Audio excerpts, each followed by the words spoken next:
ಓಂ ಶಾಂತಿ. ಮುರಳಿಯ ಮುಖ್ಯ ಜ್ಞಾನ ರತ್ನಗಳು. ವಾಣಿ ಡೇಟು 12/11/2025.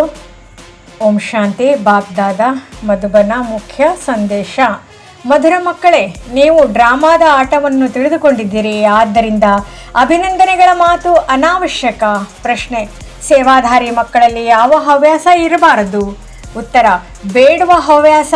ಜ್ಞಾನ ಮಾರ್ಗದಲ್ಲಿ ಬೇಡುವುದಿಲ್ಲ, ಆಶೀರ್ವಾದವನ್ನು ಅಲ್ಲ, ಹಣವನ್ನು ಅಲ್ಲ. ಡ್ರಾಮಾನುಸಾರ ಯಾರಿಗೆ ಪಾತ್ರವಿದೆಯೋ ಅವರು ತಾವಾಗಿಯೇ ಸಹಯೋಗಿಗಳಾಗುತ್ತಾರೆ. ಭಕ್ತಿಯಲ್ಲಿ ಬೇಡುತ್ತಾರೆ, ಜ್ಞಾನದಲ್ಲಿ ನೀಡುತ್ತಾರೆ. ಮುರಳಿಯ ಮುಖ್ಯ ಜ್ಞಾನ ರತ್ನಗಳು. ಡ್ರಾಮಾದ ಆಟವನ್ನು ಅರಿತವರು ಯಾವ ಪರಿಸ್ಥಿತಿಯಲ್ಲಿಯೂ ಖುಷಿಯಾಗಿರುತ್ತಾರೆ. ಅಭಿನಂದನೆ ಅಥವಾ ಪ್ರಶಂಸೆ ಬೇಡುವುದು ಅಗತ್ಯವಿಲ್ಲ. ನಾವೆಲ್ಲ ತ್ರಿಕಾಲದರ್ಶಿ, ತ್ರಿನೇತ್ರಿಗಳಾಗಬೇಕಾಗಿದೆ. ತಂದೆಯು ನಮ್ಮನ್ನು 3 ಲೋಕಗಳ ಜ್ಞಾನಿಗಳನ್ನಾಗಿ ಮಾಡುತ್ತಾರೆ. ಯೋಗದಿಂದಲೇ ಪಾಪಗಳು ಭಸ್ಮವಾಗುತ್ತವೆ, ಜ್ಞಾನದಿಂದಲ್ಲ. ಯೋಗ ಬಲದಿಂದಲೇ ವಿಶ್ವದ ರಾಜ್ಯ ಭಾಗ್ಯ ಸಿಗುತ್ತದೆ. ನಿದ್ರೆಯಲ್ಲಿ ಪಾಪ ವಿನಾಶವಾಗುವುದಿಲ್ಲ. ನೆನಪಿನ ಯಾತ್ರೆಯಲ್ಲಿಯೇ ಶಕ್ತಿ ಇದೆ. ನಿದ್ರೆ ಕೇವಲ ಶರೀರದ ವಿಶ್ರಾಂತಿ, ಆದರೆ ನೆನಪು ಆತ್ಮದ ಶುದ್ಧಿ. ಆತ್ಮೀಯ ಯೋಗದಿಂದ ಅಶರೀರ ಸ್ಥಿತಿಯನ್ನು ಸಾಧಿಸಬೇಕು. ತಂದೆಯ ಕೃಪೆ ಅಥವಾ ದಯೆ ಮಾಡುವುದಿಲ್ಲ, ನಾವೇ ಪುರುಷಾರ್ಥದಿಂದ ಪಡೆಯಬೇಕು. ಭಕ್ತಿ ಮಾರ್ಗದಲ್ಲಿ ಬೇಡಿಕೆ, ಜ್ಞಾನ ಮಾರ್ಗದಲ್ಲಿ ಕರ್ಮ ಮತ್ತು ಸಹಯೋಗ. ಡ್ರಾಮಾ ಶಬ್ದದಿಂದಲೇ ಮನಸ್ಸು ಆಟದ ಅರಿವಿಗೆ ಹೋಗುತ್ತದೆ. ಎಲ್ಲವೂ ನಿಶ್ಚಿತ. ಪ್ರತಿದಿನ ಮುರಳಿಯನ್ನು ಓದಬೇಕು, ಅದೇ ಹಾಜರಾತಿ.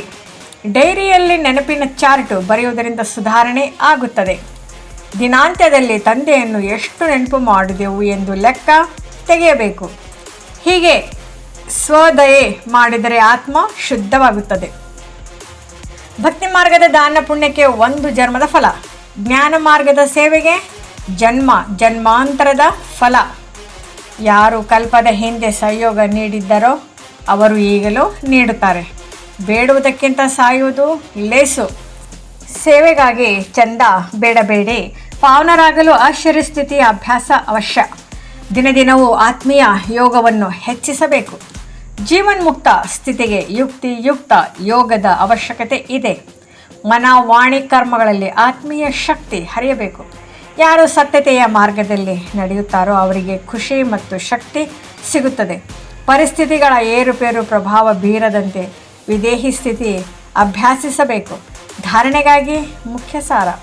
ಶರೀರದಲ್ಲಿದ್ದರೂ ಆ ಶರೀರ ಸ್ಥಿತಿಯ ಅಭ್ಯಾಸದಿಂದ ವಿಕರ್ಮ ವಿನಾಶವಾಗುತ್ತದೆ.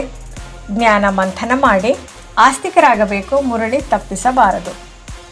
ದಿನನಿತ್ಯ ಡೈರಿಯಲ್ಲಿ ನೆನಪಿನ ಚಾರ್ಟ್ ಬರೆಯಬೇಕು. ಅದು ನಿಮ್ಮ ಆತ್ಮದ ಕನ್ನಡಿ ಆಗಿದೆ. ವರದಾನ: ಆತ್ಮೀಯ ಶಕ್ತಿಯನ್ನು ಎಲ್ಲ ಕರ್ಮದಲ್ಲಿ ಉಪಯೋಗಿಸುವ ಯುಕ್ತ ಜೀವನ್ಮುಕ್ತ ಭವ.